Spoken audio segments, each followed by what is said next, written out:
Ratusan warga Kota Lubuk Linggau menjalani Rapid Diagnostic Test atau RDT secara acak yang dilakukan oleh tim gugus tugas percepatan penanganan atau GTPP COVID-19 Kota Lubuk Linggau. Warga yang menjalani rapid test terdiri dari para pedagang, tukang parkir, petugas keamanan, pelayanan toko hingga pengunjung pasar Impres Kota Lubuk Linggau. Mereka yang menjalani rapid test diperiksa terlebih dahulu suhu tubuhnya, kemudian dicatat data diri dan barulah diambil sampel darahnya.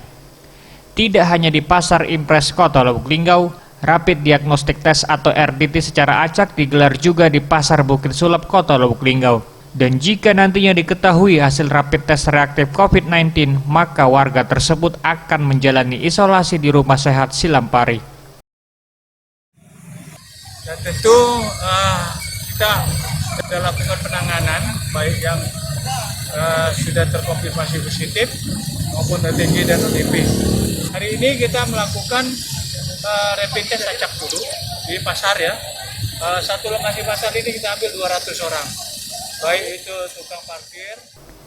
Untuk diketahui, hingga 16 Mei 2020 tercatat ada 44 kasus terkonfirmasi positif COVID-19, 7 PDP, 184 ODP, dan 3 kasus dinyatakan sembuh. Masyarakat diminta untuk tetap mematuhi anjuran pemerintah, tetap menggunakan masker, rajin mencuci tangan, dan juga jaga jarak. Ferry, Sriwijaya TV.